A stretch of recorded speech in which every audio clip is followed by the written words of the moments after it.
Welcome back to our off-grid home build in Vermont. We're Jill and Charles, and in this episode we celebrate our first ever sponsorship by sharing the installation of our cable railing for the Yurt platform from start to finish. And Charles finally tackles the complicated project of connecting the vinyl roof of our yurt to the metal roof of our screened-in porch.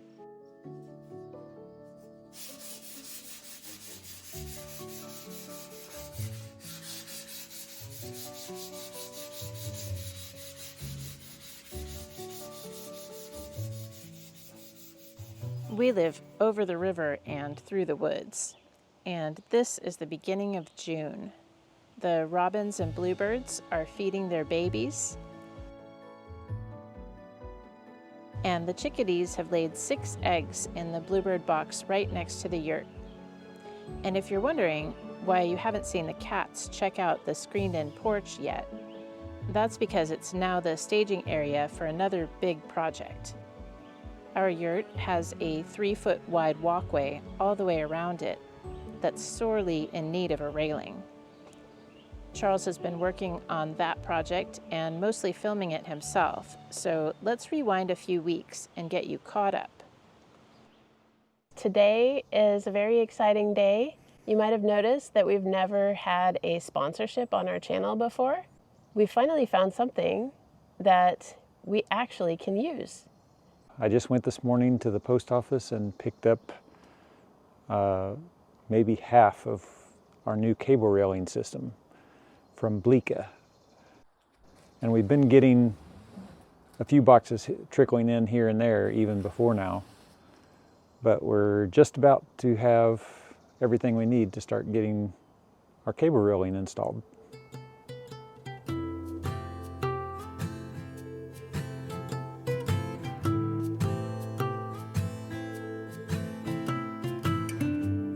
This pile is the posts that have all the pre-drilled holes for the cables to go through and be secured to.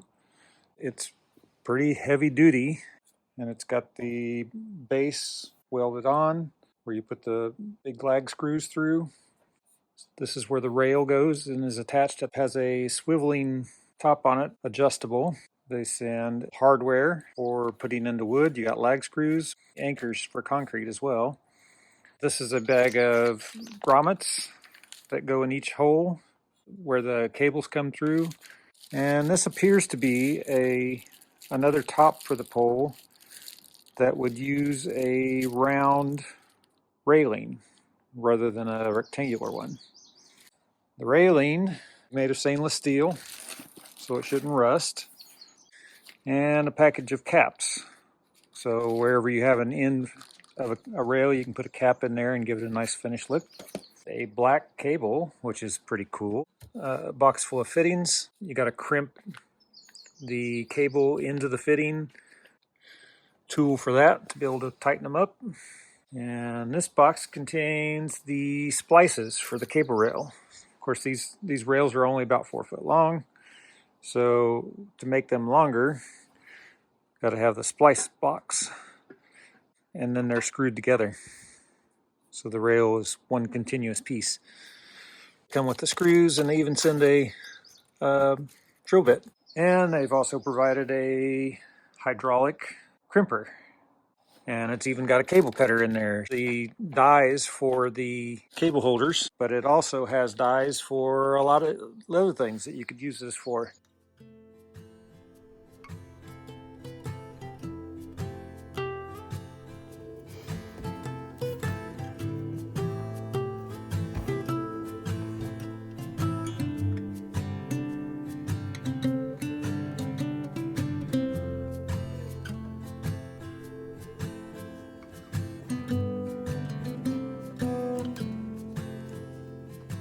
So I've put 1 row of posts in for the handrails, and I did this off camera just to get my bearings, figure out how to do it, and I will show you how I did it and how to get the posts straight with each other and lined up perfectly using a string line and shims because none of the posts are plumb on this material anyway. So I'll start the next row and I'll show you step by step how I do it. And I wanted to show you a few things to keep in mind if you're putting your railing right up against any structure like this. These are the fittings that will crimp to the cable. This piece has to go in the back side. You can see the Allen head screw hole right there. So when you put that in there, then you've also got to be able to get an Allen key behind it. This Trex decking, I'm going to have to span the joint on this. The edge of the Trex is kind of higher than the rest of it, so it can tilt back and forth. So there's going to be a lot of shimming that has to happen on this. I don't want the bolts to go directly into the joint, of course, because then I've got my fittings down in here. A bolt would probably hit. And then if you're doing composite decking like we have, one more thing to keep in mind, you want your mounting bolts for the post to go down through the thickest part here. All right, now that I've got that side located, I'm going to come all the way to the far end and locate the other one at the far end of the bridge. So I've located exactly where I want it to be, and I've marked the 4 holes with a Sharpie. And then I will run a string line between the 2 to locate the 3 in the middle. And the instructions say to use a 3/16 bit for their flag screws. You want these threads to bite good, so that 3/16 leaves plenty of thread to bite. However, the wide part up here of the screw, in this composite decking especially, it would have a tendency, if I left it at a 3/16, to break out. When this went through, it would crack right here. So what I do is I'll drill these all with 3/16 all the way down for the screw, and then I'll take a 5/16 and go just deep enough to go through the Trex. And I've got it marked just the depth of the Trex, so it tells me where to stop.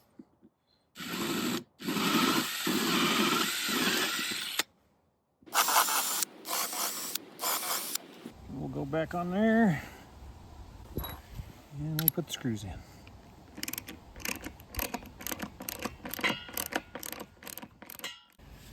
Okay, now so I've got these 2 screws tightened down firm. The post is in place. It's not going to move, but if you can see this, it's slightly off because these Trex boards tend to bow up on the ends. So I need to push this side up just a hair, and I'll do that by placing some shims under here. What I'm using for shim material is just some thin metal. It's actually roof flashing. What I do is I just cut this to where it'll fit between the 2 bolts, and I'll slide it under.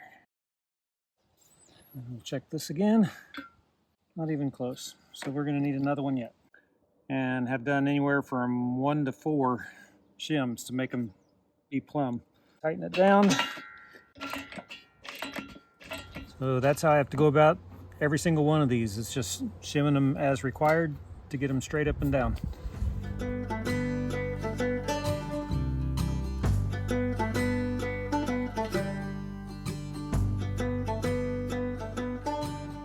Now I've got the 2 end posts installed and level and solid, and I've run a string line between them. And now I can put the other 3 in place and just put it right up against that string line.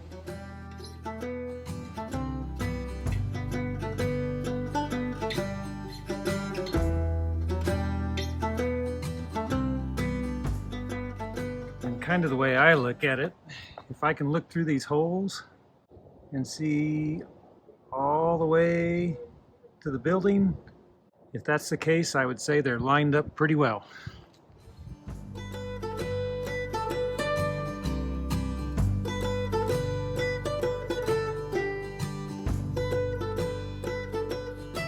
Jill from the future here to get you caught up on a sudden change in the plan for the shape of this railing.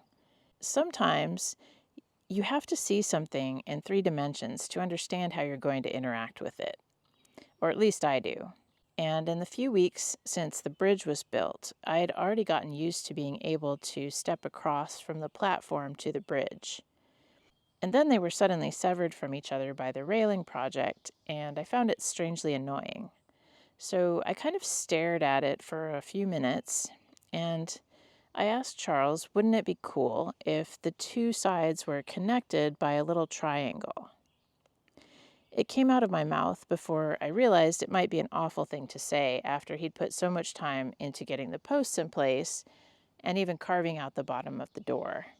So I dropped the idea pretty quickly when he didn't say a single word in response to my suggestion. So I was pleasantly surprised a few days later when he brought up the subject. So Jill and I were discussing this deck a little bit last night, and we decided to make a little change. Rather than having to go all the way into the porch and back out the other door to get on the deck around the yurt, I think we're just going to join the two decks here where I've got the framing, and then I will reroute the railing and we'll just be able to walk between the decks from the outside. So that's what I'm working on now.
We've had a rainy spring, but it's a beautiful day today. And we'll take a quick break in the cable railing project to tie up some loose ends from last fall. I'm going to let you in on a little secret. When Charles and his friend finished up putting on the roof of the porch there, and they ran out of hardware at the end of a long day, the ridge cap is missing a few screws over there on the left end. So it's finally going to be buttoned up. So in addition to putting the screws in over there, Charles has a project to do right here where the two roof lines meet. He's sourced some vinyl fabric that's identical to what we've got on the yurt roof, and he's going to rig it up to seal the two roof lines together and keep out the weather from that side of the porch. You might notice Charles has threaded his safety rope through a board. He rigged that up to save the gutter from getting smushed if he puts any tension on the rope. But unfortunately, the rope isn't long enough to reach where he needs to put the screws in on the end. He does say he feels pretty safe on the peak.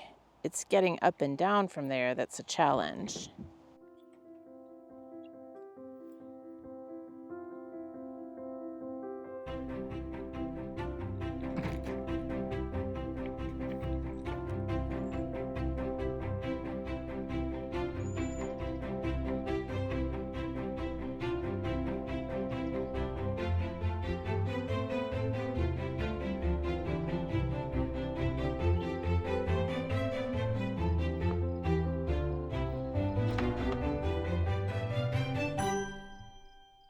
Now the ridge cap is finally screwed on properly. It's time to take on the unique project of sealing off the space between the yurt roof and the porch roof. Charles has had to improvise here because we couldn't find any examples to follow. He's going to pin down the new piece of vinyl between the metal and the roof deck, and then glue the other end to the yurt.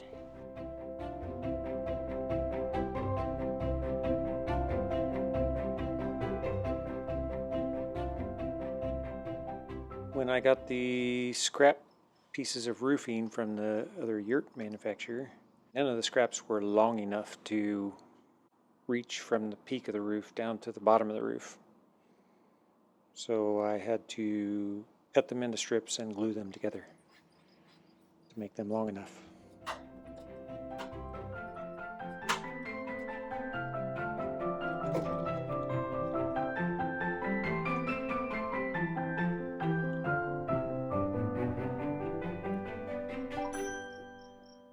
Where the beam goes over, I'm going to come across that beam to seal up all those. Oh, where'd those clouds come from?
Be gluing the roofs together.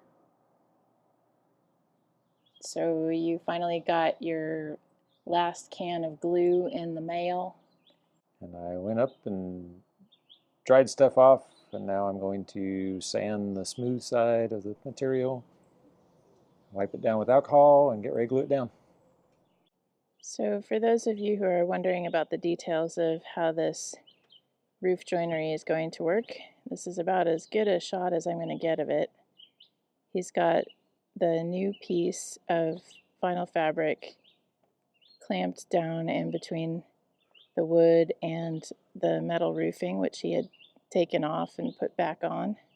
And then he's got a line all cleaned up on the 3-year-old roof. He's going to put some basically super fancy form of rubber cement that he's going to put on both flaps, let it dry a little, and stick them together. And the other side is already finished and has been working great to keep out the rain. So after this, the indoor porch will be pretty protected.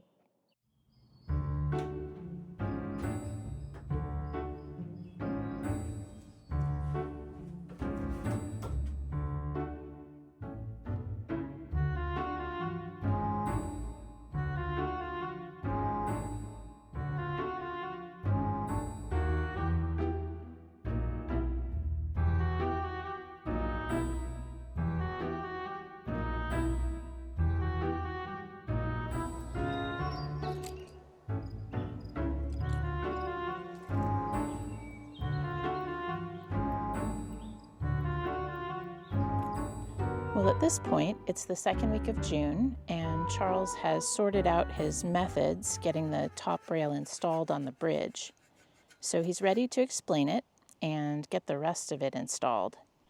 And his dad is here to visit, so that's who's behind the camera today while I'm wrapping up my seasonal position. So the first step on this railing is the inside of these rails on at least one side has real jagged edges. Take the sharp edges off. And the next step I do, put a mark halfway down these blocks so I can see the halfway point. And then some of these will slide in somewhat easy. Like if you wiggle it, you can get it to go down. Sometimes you need to knock it down a little bit. And I mark it right down to the line and I know it's halfway in. And then the next step, rather than trying to put the other one on and this will come out of alignment, I go ahead and put the screws in this side to hold the block, and then we'll put the next one on. You going? Mm-hmm.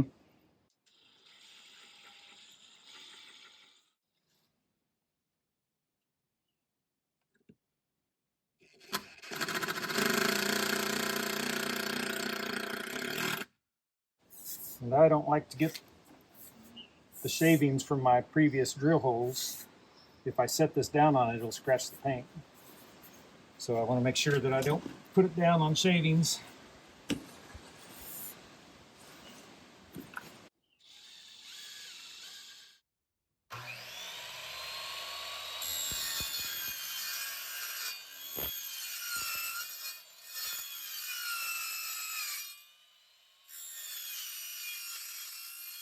So to cut this stainless steel railing, you have to have a blade that is made specifically for stainless steel, for cutting stainless steel or hard metals.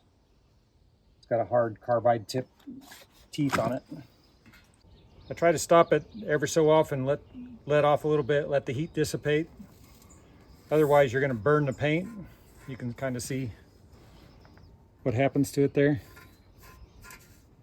Burns the paint to hair. So I'm trying to get where I can go and it starts heating up and I'll let off a little bit, let it cool, and then go a little more to try to keep that from happening. So the next step is to put the end caps on each of these. And they are pretty tight. So I normally try to start them in there. Or just put them on the ground and so now I'm trying to align the post. You can put it in the middle or on the edge or wherever you want, aligned with the post, but I like putting it on the aligned with the inside edge of the post so it leaves as much space on the inside of the deck as possible. So to do that, I just use the edge of the clamp and I line that up with the edge of the post, and then I line the rail up with the edge of that straight line. And then I go back and clamp it up. Now that it's clamped to the top of the posts, I take a little scribe. It's a little pick, just with a sharp edge, so and a 90 degree, so I can get up under here and mark exactly on the post tops where the screws need to go. And I just scribe into the paint, and then I clamp this side so it doesn't move. Unclamp this side and mark the other one. And I take that clamp and go do the next one, and so on.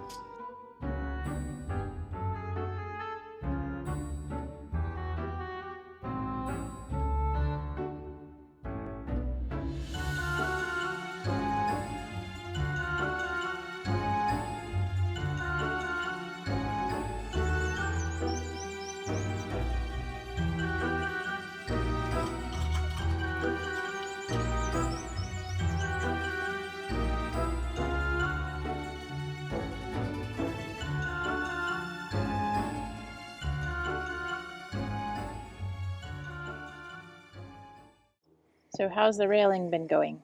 Slowly, just like the rest of the project, but steadily. You want to talk about the process of figuring out how to put on the railing? I can talk about it while I'm doing it. So that hole is the size of the screw. So it'll go all the way through into that block. And then I take a smaller bit for a pilot hole for the screw into the block.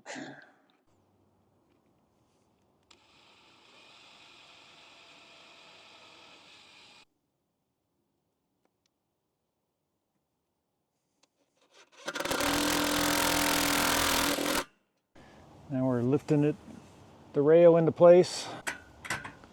Let's come this way. Okay.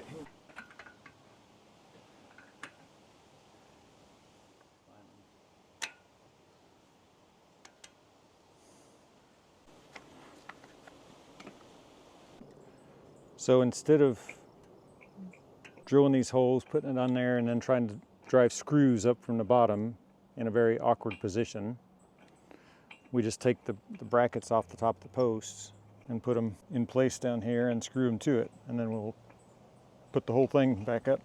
You prefer the self-tapping screws?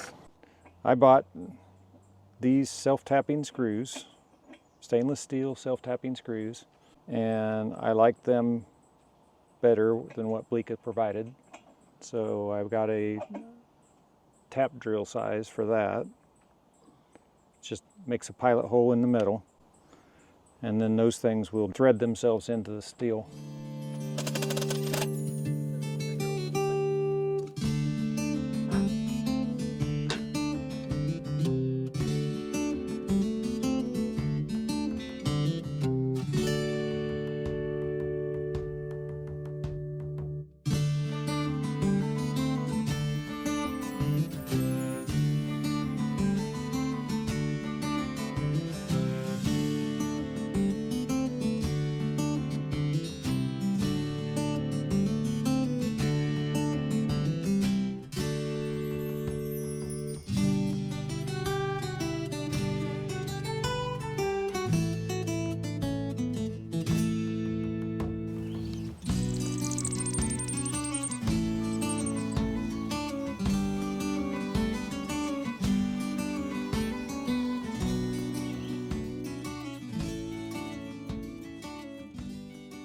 Good morning. Charles and his dad are entering the home stretch of the cable railing project. They thought it might take quite a while to insert the cables, but they're getting into the groove really quickly this morning, and I think this may be a one-day project.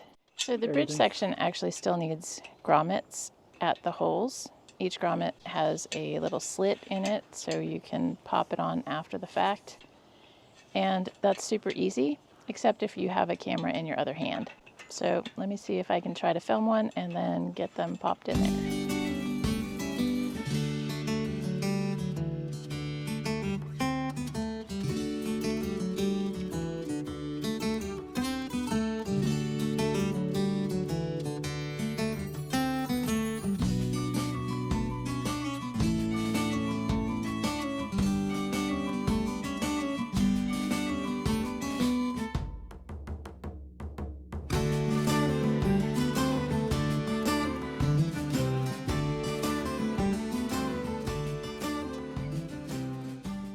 I just put the end on like 3 threads, so I still have enough room to adjust.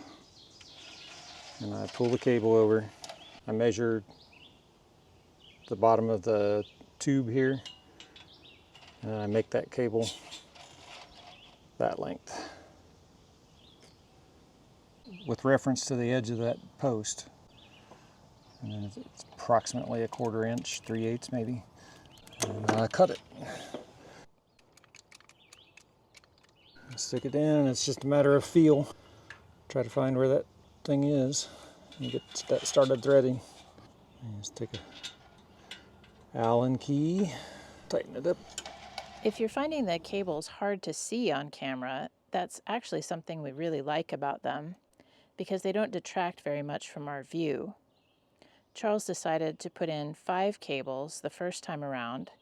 That's every other one, so the railing would be functional sooner, just in case any of the tools gave out in the middle of the project. We'll be coming back around soon with the rest of the cables and grommets, except for the bottom one. Unfortunately, we don't have quite enough fittings to do that one because of that change we made to the shape of the deck between the two doors, which required a whole new section. We'll get that sorted eventually, but even without it, the railing is looking pretty sharp.